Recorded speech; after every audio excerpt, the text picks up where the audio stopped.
두 분의 연사분과 세 분의 그 스타트업 패널 분들이 나와주셨고요.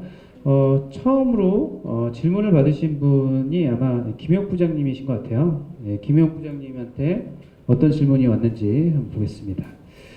오픈소스와 클라우드 비용을 내고 막 쓰셔라, 네, 뭐 레고처럼 쓰셔라 이렇게 말씀을 하셨는데 오히려 그러면 뭐 카피캣만 많아지는 거 아니냐, 네, 이게 과연 사업이라 할 수 있느냐, 네, 다 취미가 돼버리는 거 아니냐 이런 질문인 것 같아요. 어떻습니까? 사업으로 발전할 수 있을까요? 그렇게 그냥 조립만 해가지고? 그게 뭐 쉽다는 게 그냥 처음부터 만드는 것보다는 쉽다는 거지 일반인들이 막 할 수 있을 정도로 그렇게 만만하진 않거든요. 그래서 제가 봤을 때는 이제 그 오픈 소스하고 이런 걸 이용해서 누구나 다 만들 수가 있어요라고 하는 건 뭐냐면 뭐 비즈니스 모델과 아이디어와 그리고 그 해당되는 그 영역에서의 노하우는 있지만 정작 그걸 하나하나 한 땀 한 땀 다 만들어내는 건 뭐 시간하고 압력만 가면 뭐든지 뭐 어떤 개발자는 난 석유도 만들 수 있어요 라고 할 정도로 시간하고 돈만 있으면 다 되겠지만 현실적으로는 그게 불가능하거든요. 그래서 내가 잘하는 것들을 좀 더 잘할 수 있게 도와주는 역할이지 뭐 아무나 정말 말하는 뭐 개나 소나 다 할 수 있는 그 정도의 수준은 아니다라고 말씀을 드리고 싶습니다. 네. 그 더불어서 이제 남재한 이사님 같은 경우에는 이런 질문이 하나 올라왔는데요. 사실 이제 이미 기존에 있었던 기기이기도 하고 서비스가 일부 있기도 하지만 그걸 응용하시거나 아니면 다른 B2B 기업을 통해서 또 다른 모듈을 하나 장착하시는 느낌이실 텐데 동공인식 등의 각종 시스템이 또 들어가면서 VR 가격이 또 너무 비싸서 오히려 상용화하기가 더 힘들지 않을까요? 이런 질문인 것 같아요. 어떻게 보시나요? 가격적인 측면에서 질문하시는 네, 거죠. 그러신 것 같아요. 아, 네. 저희가 바라보는 건 가격을 낮추는 건 VR 헤드셋 회사에서 계속 노력해야 될 부분이지 않을까 싶고 저희가 인베딩하는 구조들은 사실 단가적으로 그렇게 비싼 구조들은 아니에요. 핵심은 이제 분석을 얼마나 잘 해내고 좋은 정보를 주느냐인데 그건 이제 우리가 흔히 생각하는 뭐 구글이나 페이스북이 돈을 어떻게 벌지? 라고 하는 구조들이랑 비슷한 부분들인 것 같아요. 결국 핵심은 데이터고 사용자가 이걸 어떻게 활용하는지에 대한 그런 노하우나 데이터들을 계속 얼마나 구축해서 그걸 어떻게 비즈니스 모델로 풀어갈 거냐라고 하는 부분에 있어서 네, 옛날에 이제 인터넷이 막 발전할 때 그걸 과금 구조로 해결하는 것들은 결국 망했고 이런 것들을 더 높은 밸류, 업밸류들을 어떤 식으로 형성해 나가서 사용자들한테 진정 가치 있는 것들을 제공해 줄 거냐라고 하는 고민이 깊었던 기업들만 살아남았다고 생각하는데 네. 저희도 이제 그런 부분에서 사용자, 소비자한테 부담되는 방식이 아니라 이걸로 더 큰 가치들을 만들어내는데 생태계에서 더 노력해야 된다고 생각하고 있습니다. 네. 제가 하나 더 질문을 드리면요. 저희들이 이제 기술 사업화를 하게 되면 기술이 있고 그거를 사업으로 만들기까지는 어떻게든 뭐 열심히 스타트업들이 하시는 것 같은데 그 다음에 이제 매출을 만드는 데서 이제 숨이 탁 한번 걸릴 것 같아요. 네. 그래서 그것 때문에 이제 투자도 받는 것이고 네. 할 것 같은데 그 지금의 과정에서 지금 이제 완결된 BM을 가지고 계신 건지 아니면 계속 매출을 뭔가 만들어 나가기 위한 다각적인 노력이 더 하고 계시는 건지 그것이 좀 궁금하네요. 아, 네. 후자에 좀 더 가깝다고 보는데요. 저희는 이제 그러니까 다들 이제 플랫폼 얘기하지만 플랫폼은 네. 결국 어떤 명확한 솔루션이 기반돼서 그 솔루션을 쓰기 위해서 모이는 주체들이 이제 양 사이드에 생기는 게 이제 플랫폼이잖아요. 그럼 이제 저희도 구체적인 솔루션을 제공해주고 의미 있는 가치를 전달해주는 제품을 명확하게 만드는 게 중요하다고 생각하고 있고 저는 이제 원천 기술에서 이제 그런 비즈니스로 넘어가는 단계에서 말씀하셨던 후자 부분에서 계속해서 이게 어떻게 가치 있게 전달될까를 찾아가고 있는 단계입니다. 같은 맥락으로 한번 황희철 이사님께 이런 질문이 하나 들어왔는데요. 기술을 보유한 기업들이 이제 찾아옵니다. 그래서 투자를 할 만한지를 이제 판단하실 텐데 아까 이제 플랜에 대한 구체성을 말씀하셨던 것 같아요. 그래서 플랜만 보시나요? 보통 플랜은 안 지켜지는 게 대다수인데. 그렇죠. 제가 좀 전달을 하면서 좀 오해가 있으셨던 분들도 있으신 것 같은데 플랜은 보지 않는 것 중에 하나입니다. 제가 말씀드린 플랜은요. 그러니까 앞으로 일정을 어떻게 해야 되는지 구체성으로 어떻게. 근데 그거를 고민하다 보면 결국 사업계획서에 다른 형태로 녹아나요. 그렇겠죠. 근데 너무 추상적인 그러니까 IR 자료 같은 거 보면 누가 일정 앞으로 어떻게 할게요, 돈은 얼마나 필요할게요, 몇 월부터 몇 월까지 플로우는 어떻게 되고 재무 계획은 어떻게 되고 어차피 늦어봤자 아무도 안 믿고 그대로 되지는 않습니다. 근데 그런 걸 하는 과정에서 네. 거기서 고민을 그어가지고 뎁스를 막 깊게 하시다 보면 사업 계획서에서 넣을 수 있는 콘텐츠들이 굉장히 많이 생겨난다는 거예요. 그런 것들을 보고 저희는 결국 이제 다른 요소들이죠. 결국 어떤 문제를 갖다 타겟팅을 하고 있는 비즈니스인지 혹은 이 솔루션을 어떤 솔루션인지 그리고 이거를 갖다 실행할 만한 팀이 어떤 팀인지 또 마켓이 충분한지 네. 뭐 그런 것들을 보고 투자 결정을 하죠. 네. 네. 그 또 하나 더 투자자시니까 좀 궁금한 점이 좀 있습니다. 스타트업에 이제 투자하고 나면 이제 엑시스를 고민하셔야 될 때가 어느 순간 올 텐데 우리나라 기업들이 뭐 IPO까지 가는데 걸리는 시간이 한 13년 정도 걸린다고 하는데 투자자 입장에서 한 13년 기다려 주시려고 이렇게 투자하시는 건지 아니면 중간에 뭔가 어떤 분기점에서 엑시스나 그런 플랜을 갖고 투자를 실행하시는지 좀 궁금하네요. 제가 생각하기에는 일단 조금 이제 뭐 정확한 답변은 아니지만 저희는 스타트업을 하면서 꿈꾸는 게 결국 투자자가 투자할 수 있는 그림은 M&A 모델이 되거나 IPO 모델이 되는 그런 스타트업이에요. 그러니까 지금 뭐 그런 거 없이 나는 현상 유지를 하면서 꾸준히 유지하는 비즈니스다 그랬을 때 사실 투자자들이 투자하기에는 좀 애매하거든요. 엑시 채널이 없기 때문에. 그리고 뭐 그래서 투자를 받아야 된다면 굳이 투자를 받아야 된다면 그런 모델로 그리셔야 되고 그리고 그 모델을 나는 타겟을 조금 더 명확히 하시는 게 좋습니다. 물론 M&A 하다 보면 M&A 할 수도 있고 IPO를 할 수도 있는 거죠. 그렇지만 약간 성격이 틀려요. 뭐냐면 IPO는 계속 지속적으로 성장 가능한 모델이 돼야 되는 거고 시장도 충분히 커야 되고 근데 M&A는 어떤 내가 엣지 있는 타겟 기술을 딱 가지고 있으면 특히 여기 뭐 룩시드랩 같은 경우 보면은 사실은 어떤 요소 기술을 굉장히 엣지 있게 가지고 있거든요. 근데 그런 경우에는 M&A 타겟이 충분히 될 수 있죠. 네. 근데 물론 이들이 성장을 해서 IPO를 할 수 있다면 더 좋겠지만 이제 뭐 그런 관점으로 좀 타겟팅을 하고 비즈니스 모델을 만드시면 이렇게 회사를 운영하는 과정이나 전략적인 측면에서 조금 더 도움이 되시지 않을까 생각하고요. 네. 근데 질문이 아까 근데 제가 딴 얘기를 좀 많이 해서 질문이 뭐였죠? 12년을 기다리고 네. 예. 기다릴 생각 별로 없으시군요. 예.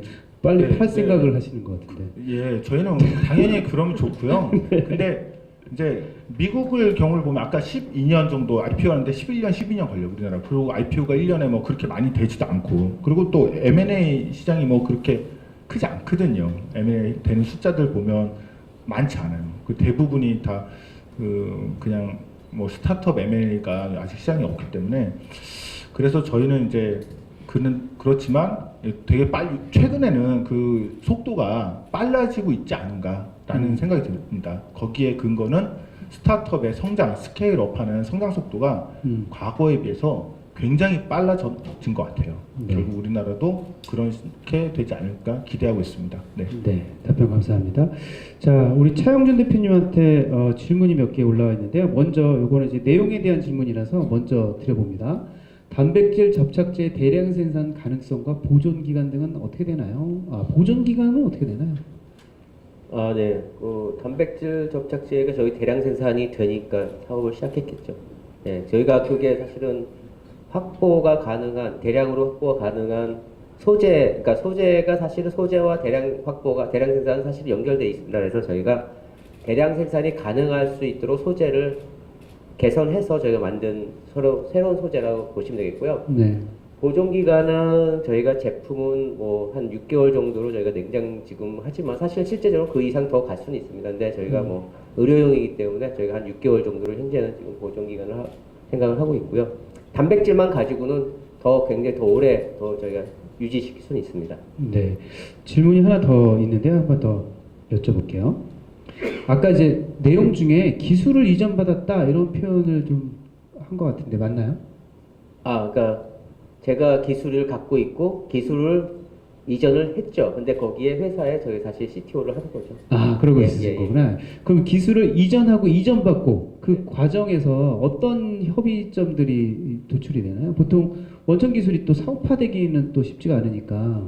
네, 그러니까 사실은 저는 이제 학교에 있기 때문에 이 학교 산학협력단과 이제 만들어진 회사와의 어떤 협의가 필요한 건데, 기본적으로는 뭐 그냥 기술 이전만 시키려고 그러면은 큰 회사에다가 기술 이전만 시킬 경우에는 사실 제대로 된 기술 이전비를 받아야 되는 그런 조건들을 받아야 해서 뭐 기술 평가도 받고 그래야겠지만, 어떻게 보면 이거는 이제 기술 창업이기 때문에 사실은 조금 저희가 기술 이전비를 뭐 저렴하게 하는 대신에 학교도 기본적으로 그 권리를 갖고 있는 기관도 어느 정도의 나중에 베네핏은 받아야 되기 때문에 이 매출이라든가 나중에 로얄티 부분에 대한 것들을 저희가 이제 더 런닝 로얄티 부분들을 이제 좀 크게 해가지고 저희가 이제 할 수 있는 그런 식으로 해서 저희가 이제 협조를 구했죠, 학교에다가. 그래서 네. 저희가 이제 그런 기술 이전을 했습니다. 기술이 소유권이 있잖아요. 네네. 네, 소유권이 그렇게 이해관계자가 많아지면 네네. 예를 들면 학교도 있고 뭐 개인도 있고 뭐 기관 또는 뭐 이제 권리관계자 또 인접권자 뭐 이렇게 있으면 그것들은 또 어떻게 조율을 하시나요? 저희가 이제 학교에 있는 사람들은 출원인은 학교입니다. 저희는 이제 발명자일 뿐이기 때문에 네. 물론 제가 이제 주 발명자이기 때문에 어느 정도의 저희가 이제 그런 의견을 낼 수는 있지만, 기본적으로 출원인인 학교와 그 다음에 기술 이전을 가져가는 그 기업체와의 쌍방 그런 협의가 제일 중요한 거니까, 뭐 저희 같이 개인적인 발명자는 사실은 그런 거에서는 원래는 이제 의견을 낼 수는 없죠. 아, 그러실까요? 하지만 이제 주 발명자는 네. 의견을 빼먹을 수는 없기 때문에, 또 제가 창업하는 거기 때문에 이제 그런 것들에 대한 협조를 받았습니다. 차 대표님은 하여튼간 혜택 받고 나오셨네요. 네? 혜택 받고 나오셨네요. 그래도 예, 그렇죠. 다행입니다. 자, 이 특허 관련된 얘기가 있어서 질문을 하나 더 받아볼게요. 이거는 스타트업 대표님들이 연달아 대답해 주셔도 될 것 같아요. 특허를 일단 뭐 아이디어가 있어서 특허를 출원하고 기술이 있어서 특허를 출원하고 등록하고 막 또 막 이렇게 유지하면서 하는 건 좋은데, 문제는 이게 비용이 든단 말이죠. 그리고 사업할 때까지도 한참 또 걸리고, 이 기술을 이전해가는 또 이제 맡아줄 기업을 찾는 것도 쉽지 않고, 이렇게 고민이 되는데, 이 비용 구조, 이 특허를 출원하고 등록하는데 들어가는 비용 구조, 유지하는데 들어가는 비용 구조는 어떻게 하셨나요? 네. 이제 우리 김부겸 대표님부터. 특허 비용이 우리 국내에서만 출원하려고 해도 이제 특허 사무소 비용도 들어가고 또 출원 비용, 등록 비용도 많이 들어가는 사실입니다. 또한 해외 특허까지 진행하자면 많은 돈이 들어가죠.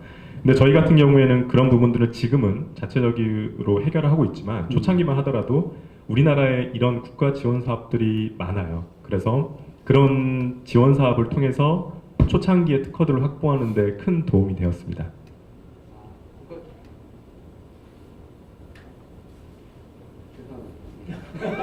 빌려 쓰겠습니다. 그럼 국가기관들을 이용한 특허 지원 프로그램을 쓰셨나요? 예. 다른 대표님들은 어떠신가요? 남이사님은 어떠셨어요? 네, 저희도 마찬가지라. 네, 좋은 프로그램이 굉장히 많아요. 그 예를 들면 정부에서- 어떤 거가 있나요? 네? 어떤 게 있었나요? 예를 이용하셨던 프로그램 중에.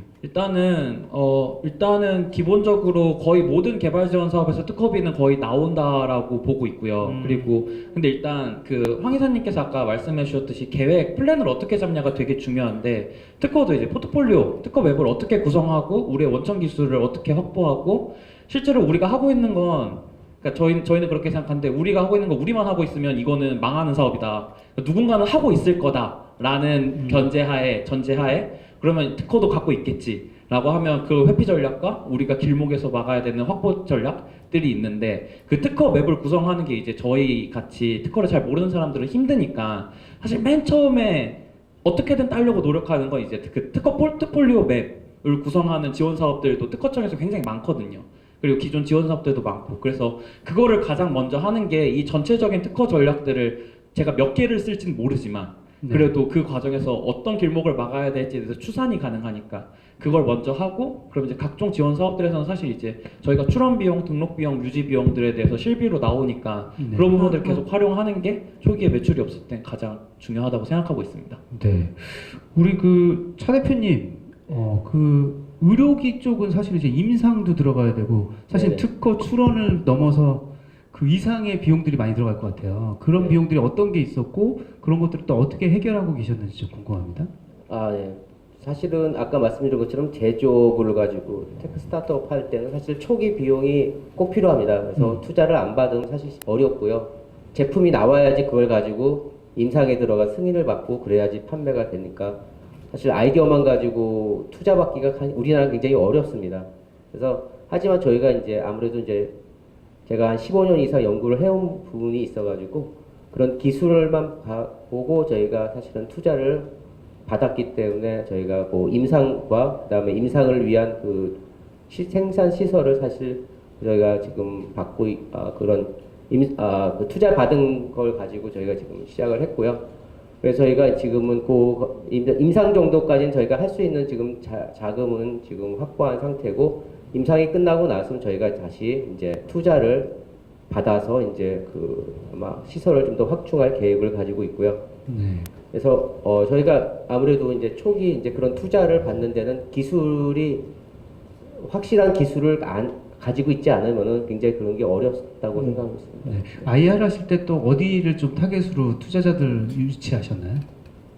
뭐 많이 저기 그 CEO께서 많이 알아보시더라고요. 저는 그냥 쫓아다니면서 IR을 열심히 해서 네. 저희가 한 2군데 정도에서 저희가 지금 투자를 받아서 시작을 했습니다. 네. 우리 김봉희 대표님께 좀 여쭤볼까요? 그 투자 유치에 대해서 조금 더 여쭤볼 텐데 이런 되게 네. 장치 산업이고 되게 거대한 뭔가가 만들어져야 되는 산업이잖아요. 네. 그래서 투자자들을 설득하기가 쉽지 않았을 것 같아요. 그렇게 커서 어디다 팔 거야? 뭐 이렇게 물어볼 것 같은데. 네, 그렇습니다. 그 과정도 좀 설명 좀 해주시죠. 네. 그나마 저희한테 다행이었던 건 저희가 이 배터리를 완성했다는 가정하에 상업화에 성공했다는 가정하에 그 시장에 대한 규모가 이미 여러 레포트를 통해 발표가 됐었어요. 네. 만약에 우리가 새로 없던 시장의 규모를 우리가 투자를 설득하고 이 기술 거기에 적용하겠다고 두 가지를 다 설득하려고 했다면 굉장히 힘들었을 겁니다. 그런데 시장이 확실하게 있는 시장에서 우리의 기술이 여기에 적합하다라는 것들을 설명한다면 그건 훨씬 더 우리가 효과적으로 투자를 설득을 할 수 있는 거죠. 물론 저희가 하고 있는 배터리가 뭐 워낙 사이즈가 크다 보니까 그걸 저희가 처음부터 다 직접 보여드리지 못했어요. 투자자분들한테. 그런데 저희가 어떤 걸 보여드렸냐면 결국엔 그건 완성품으로 가는 과정에서 우리가 처음에 시작했던 건 소재 기술이었어요. 네. 그 소재 기술들을 저희가 투자자들한테 직접 시연을 하고 보여주고 하는 검증 단계. 그리고 이것과는 별개로 대외적으로 어떤 요즘에 대회들도 많이 있고 또 그런 행사들이 많이 있기 때문에 그런 행사들을 통해서 우리가 대외적으로 그런 것들을 검증을 받는다면 투자자들 설득하는데 훨씬 더 도움이 많이 되었던 것 같습니다. 제가 발표를 쭉 보니까 이 질문이 나왔던 것 같은데 2008년도에 무슨 TF가 먼저 만들어지시고 그 검증하는 과정에 가운데 훅 건너뛰고 한 2013년부터 뭔가 이렇게 아이디어 경진대 1위 하시고 뭐 이런 게 나오시더라고요. 그 사이에는 뭘 하셨던 거예요? 그 사이에 저 대학원생이었습니다. 그래서 열심히 논문 쓰고 SCI 논문 발표하고 물론 그 과정에서 이 연구만 했던 건 아니에요. 저는 그 과정에서 배터리 연구, 뭐 연료전지 연구, LNG선 연구 이런 것들을 물론 진행을 하면서 여러 아이템들이 있었습니다. 원래 창업하려고 했던 아이템도 이게 아니었어요. 아 그래요? 네, 제가 아까 말씀드렸잖아요. 저희 팀원들이 하고 싶어하는 게 굉장히 많아요. 배터리뿐만 아니라. 피곤한데 그러면. 저도 그렇습니다. 근데 다들 그렇게 모여 있었는데 저희가 그 창업할 때 이런저런 아이템들을 다 펼쳐놓고 실은 원래 지금 하고 있는 이 아이템으로도 창업하려고 했던 게 아니었는데 네. 현재 우리가 가장 필요로 하는 그러니까 저희뿐만 아니라 그 산업에서도 가장 필요로 하는 게 무엇인가라는 고민을 많이 했었어요. 네. 그 과정에서 자연스럽게 이게 선택이 된 거고 제가 저희 팀원들한테 하는 얘기가 있어요. 우리 평생 배터리만 하진 않을 거다라고 얘기를 해요. 물론 지금은 배터리에 집중을 합니다. 저 배터리 사랑하거든요. 근데 저는 우리 팀원들 모을 때 그런 얘기를 했었어요. 앞으로 우리가 이렇게 모여 있다면 꼭 배터리가 아니더라도 우리가 뭘 해도 재밌게 잘할 수 있을 거다라는 얘기를 했었어요. 그래서 앞으로는 배터리 잘 만들겠지만 또 아이템이 더 추가되거나 바뀔 수도 있을 것 같습니다. 네. 투자자가 어떻게 보실지. 궁금하기도 하네요. 자, 그럼 이제 우리 김영욱 부장님한테 하나 질문이 올라왔는데요. 아마 이제 비즈니스 전문 AI나 뭐 ML, DL은 뭔가요? 예. 딥러닝을 그렇게 머신러닝, 딥러닝 등을 기존 비즈니스에 접목해서 비용 절감 및 제품력을 높이는 것이 가능한 것으로 예상합니다. 하지만 해당 영역 전문가가 아니면 해당 기술을 활용하는 것이 좀 어려울 것 같은데 MS에서는 이런 사업화에 대해서 도와주는 프로그램이 있나요? 일단 저런 것들 사용할 때 그 기본적으로 비용이 들어갑니다. 그래서 그 스타트업들을 지원하는 프로그램이 있고요. 그 비즈스팍이라는 프로그램이 있어서 저런 AI 플랫폼들이 지금 다 클라우드에 올라가 있거든요. 그래서 지금 150불짜리 계정 5개를 드리고 있습니다. 그래서 스타트업들 같은 경우에는 월 750불 정도를 그냥 계속 AI로 테스트하고 시행착오를 할 수 있게끔 지원해 드리고 있고요. 그리고 담당자를 조르면 저 같은 테크니컬한 사람들을 연결해 줍니다. 그래서 도움을 받기도 하고 있고, 지금 또 다른 것 중에 하나는 그 아이템이 괜찮고 그리고 시장에 지표가 될 만한 그런 업체다라고 하면 이제 같이 2일, 3일 동안 핵페스트라고 해서 같이 개발하는 것도 하고 있습니다. 그래서 저도 이제 내일부터 또 3일 동안 또 국내에 있는 교육 업체에 들어가서 뭐 챗봇도 만들고 하는 걸로 또 연휴 전까지 또 3일 동안 열심히 또 개발을 하다가 또 나와야 되는데, 그런 프로그램들을 잘 활용하시면 되게 도움이 많이 될 것 같고요. 그리고 갑자기 얘기하다가 생각났는데 그 친한 변리사한테 들은 이야기 중에 하나인데, 특허 관련해서 우리나라하고 6개국만 있는 제도가 있다고 합니다. 그게 뭐냐면 실용신안이라는 제도가 있거든요. 네. 그래서 특허가 비용이나 기간이 많이 든다라고 하면 일단 실용신안을 받더라도 해외에 나가면 그게 특허로 인정이 된다고 합니다. 그래서 그런 것들을 이용하는 것도 하나의 팁이다라고 하는 게 갑자기 불현듯 생각나요. 실용신안을 하면 비용이 더 낮아지는 효과를 예. 얻는 건가요? 예, 비용도 싸지고 또 통과되는데 기간도 많이 줄일 수가 있는 그런 혜택이 있다고 합니다. 다른 분들도 실용신안 같은 거 많이 하셨나요? 등록하셨나요? 저도 회사할 때 그러면 마이크 좀 던져주시겠어요? 네. 네. 건네 주시겠어요? 이런 표현을 던져주시겠어요? 이렇게 표현했는데 죄송합니다. 이 특허 있는 기업과 특허가 아직 준비되고 있는 기업, 그리고 특허를 만들겠다고 하는 기업, 이들 이제 투자하는 기준에서 뭐 되게 뚜렷한 차이를 보이나요? 아니면 뭐 밸류에이션에 큰 차이는 없이 그냥 어쨌든 그 아이디어와 실행 능력을 보시나요? 투자자 입장에서. 네, 너무 어려운데요. 이거 완전 케이스 바이 케이스인 것 같습니다. 그 부분은. 네, 당연히 특허가 있으면 좋겠지만 저희가 투자하는 스테이지가 굉장히 얼리 스테이지에 투자를 하다 보니까 뭐 특허가 당연히 있으면 좋겠지만 없어도 혹은 기술의 엣지가 있으면 당연히 특허를 낼 거고요. 그렇기 때문에 그 부분은 크게 그렇게 중요한 부분은 아닌 것 같습니다. 네, 알겠습니다. 자, 김부기 대표님께 질문이 하나 올라왔습니다. 제품 디자인 과정에서 기술팀과 조율이 쉽지 않았다고 하셨는데 그런 마찰은 또 어떻게 해결하셨어요? 한숨부터. 네. 이 한마디가 모든 걸 다 담고 있는 것 같습니다. 물론 네. 디자인 예쁘게 만드는 거 좋아해요. 저희 배터리 비록 산업용이지만 예쁘게 만들어야 된다 생각합니다. 그래서 저희 지금 판매하고 있는 연구 시험용 제품도 예쁘다는 얘기 많이 들어요. 근데 이 과정에서 그 성향이 정말 중요한 것 같아요. 예를 들면 디자인 팀에서 그 디자인한 것들을 실현하는데 분명히 디자인 팀이 터무니없는 얘기를 할 수도 있어요. 네. 아니면 좋겠지만요. 네. 할 수도 있는데 그걸 구현할 수 있는 엔지니어냐 아니냐, 그리고 스스로 엔지니어가 이걸 내가 구현해보고 싶다. 왜냐면 당장은 힘들지만 구현해보고 싶다라는 의지만 있으면 결국 방법은 찾아지는 것 같아요. 네. 근데 처음부터 저 디자이너들 이렇게 마음 먹기 시작하면 그때부터는 이제 간극이 좁아지지 않고요. 결국에는 그걸 받아들이는 엔지니어들의 마인드가 얼마나 오픈되어 있는지, 그리고 그걸 충분히 도전할 만큼 여유가 있는지, 이게 정말 중요한 것 같습니다. 저희는 그게 있었던 것 같고요. 그게 이제 대면으로 해결하는 문제로 대면하는 걸로 커뮤니케이션으로 풀리나요? 아니면 뭔가 누군가 결정권자가 그냥 결정을 해주는 걸로 많은 게 풀리나요? 결정을 하면 좋죠. 뭐 예전에 그 MP3로 유명한 기업, 네, 무조건 구겨 넣어 유명한 얘기가 있죠. 물론 만약에 CEO인 제 입장에서 무조건 그렇게 만듭시다라고 해야 될 때도 물론 있습니다. 다만 엔지니어든 디자이너든 그걸 주장하는데 분명히 이유가 있을 거예요. 무작정 이걸 하지 말자라고 하진 않을 겁니다. 그런데 그 의견이 다 나오지 않는 상태에서 독단적으로 판단할 수는 없어요. 결국 최종 결정은 제가 한다 하더라도요.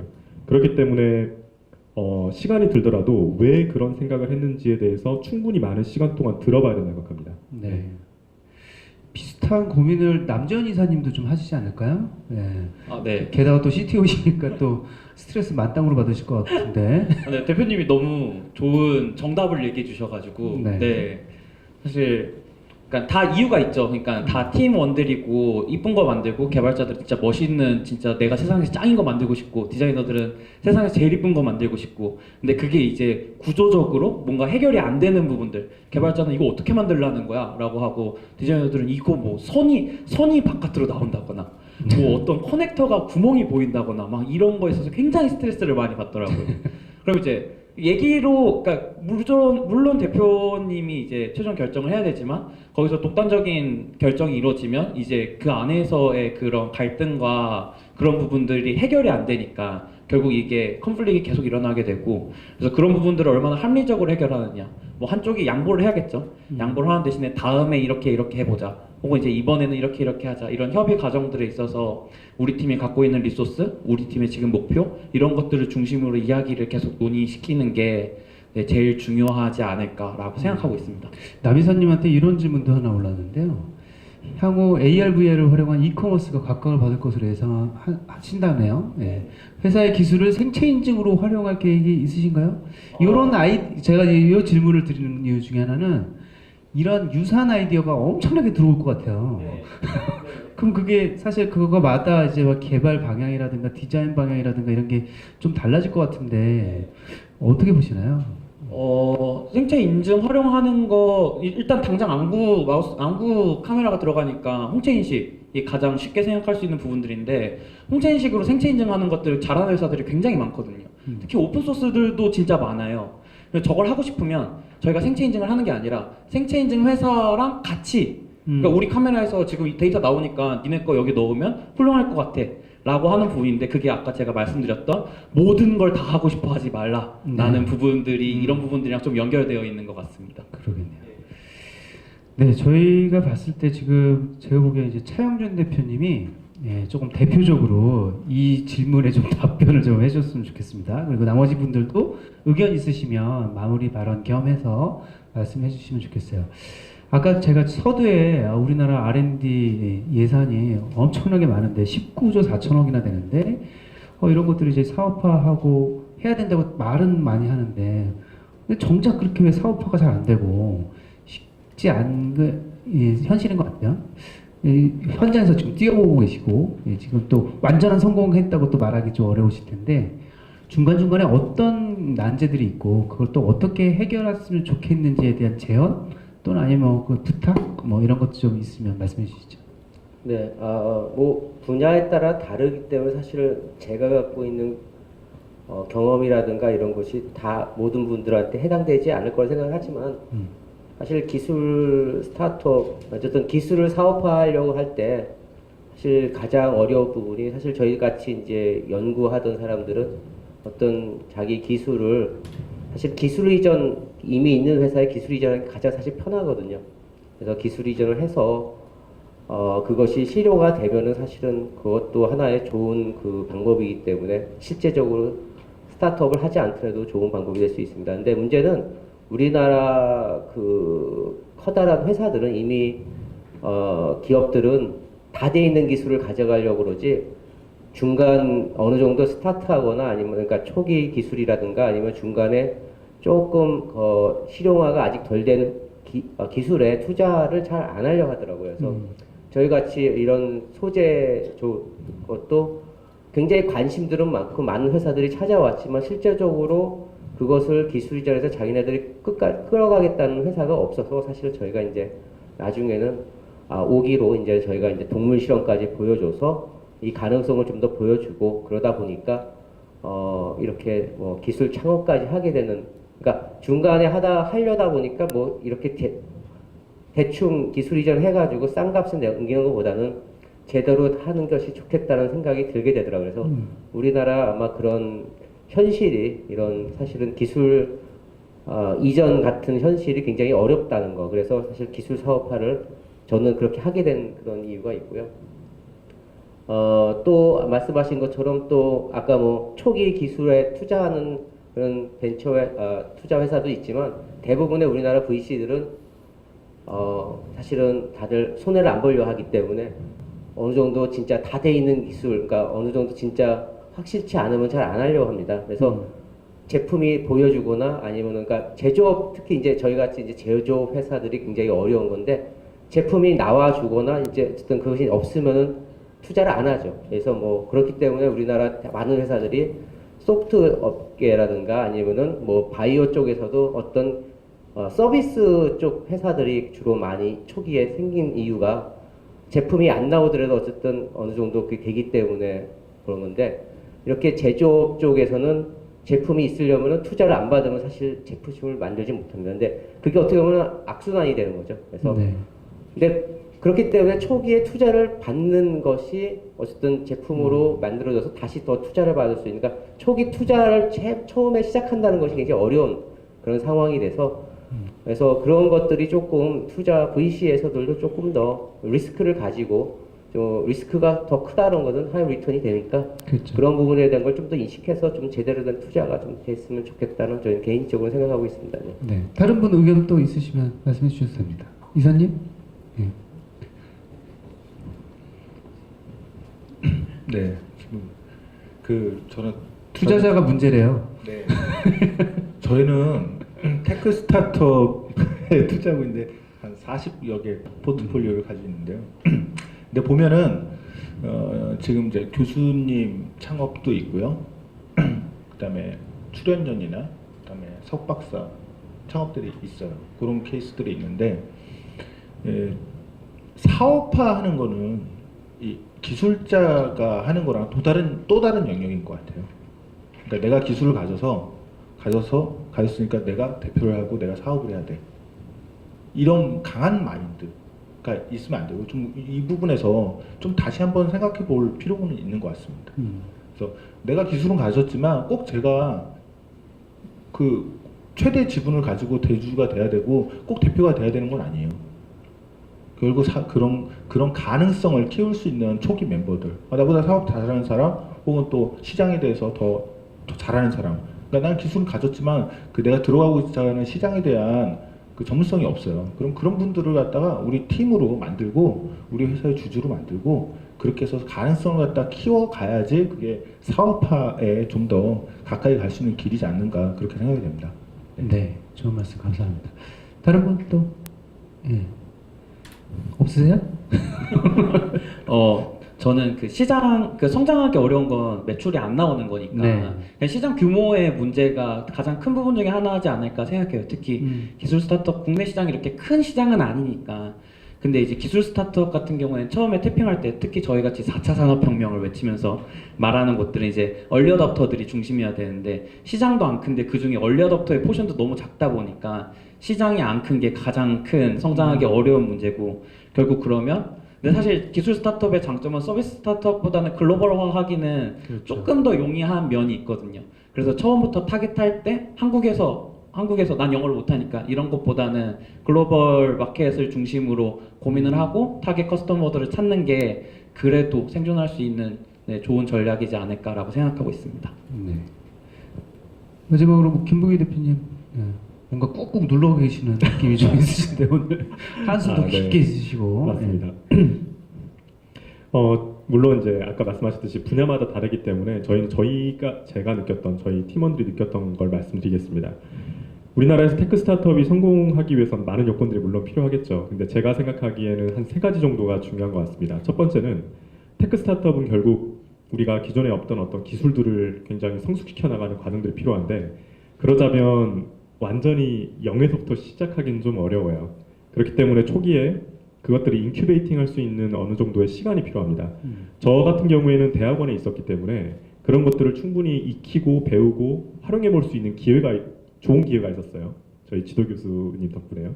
그렇기 때문에 그런 기회들을 제공할 수 있는 꼭 대학원이 아니더라도 그런 인큐베이팅 과정이 하나가 필요한 것 같고, 두 번째는 회사를 만들고 나면 이게 항상 해오던 식으로 연구를 하는 것과는 완전히 달라지더라고요. 그런데 그거를 빨리 느끼게 할 수 있는 초기 지원 사업들이 많이 있어요. 네. 그러니까 어떤 거냐면 무조건 해외로 보내는 사업들이 있습니다. 네, 있습니다. 네. 근데 그걸 저는 빨리 겪는 게 중요하다고 생각해요. 아니다 싶으면 빨리 돌아와야 됩니다. 결국에는 테크 스타트업이라 하더라도 어느 시기까지는 이제 잽을 여러 번 날리는 기간이 필요한 거죠. 그 잽을 날리는 기간 동안 이것저것 시도해 보면서 맞는 건 맞는 거고 아닌 건 아닌 거다라는 걸 빨리 판단할 수 있는 그런 것들이 필요하고, 우리나라 창업 지원 사업 굉장히 잘 돼 있고 많이 있는 것 같아요. 제가 느끼기엔. 다만 여러 부처들이 하다 보니까 한 부처에서 지원하는 사업이, 우리는 사업하는 사람 입장이다 보니까 모든 게 다 필요한데 모든 부처가 각자 자기가 잘하는 영역이 있고 다 잘할 수는 없어요. 그러다 보니까 지원 사업 하나로 모든 걸 충족시킬 수는 없습니다. 그런데 만약에 누군가가 그걸 중앙에서 이런 컨설팅 해줄 수 있는 이 지원 사업과 이 지원 사업을 서로 엮어주면 시너지를 많이 볼 수 있어요. 저희도 네. 그랬고요. 네. 그런 것들을 저희도 우연히 알았지만 그런 것들을 해줄 수 있는 어떤 사업이 있다면 더 좋을 것 같아요. 네. 그리고 마지막으로는 우리나라가 아까도 말씀하셨지만 IPO, 대부분 다 IPO로 엑시스를 하시는데, 사실은 저는 제 생각에는 M&A 시장이 훨씬 더 활발히 이루어져야 된다고 저는 생각을 합니다. 그렇게 해야만 또 새로운 도전들이 생기고 그런 도전들을 조금은 덜 두려워할 수 있는 그런 환경이 되지 않을까 하는 생각이 듭니다. 네, 좋은 말씀 감사합니다. 자, 오늘 5번째 스타트업 이노베이션 데이, 테크 스타트업의 트렌드와 전망, 그리고 현황까지 사례와 함께 이야기 좀 나눠봤습니다. 제가 이제 계속 들으면서 느끼는 게 이제 기술 기반의 스타트업이라는 컨셉이 사실은 오너십과 리더십의 차이, 그리고 오너십과 리더십을 어떻게 잘 조화롭게 끌고 나갈 수 있느냐, 그리고 그게 시장에서 먹힐 수 있도록 어떤 방법을 동원하느냐에 대한 여러 가지 방법론이 아닐까 싶습니다. 여러분들도 기술을 가지고 글로벌하게 좀 더 진출해서 더 큰 시장에서 성공하는 그런 멋진 스타트업들이 많이 나오길 바라고요. 나와주신 여러분께 큰 박수로 오늘 행사 마무리하도록 하겠습니다. 감사합니다. 감사합니다. 예.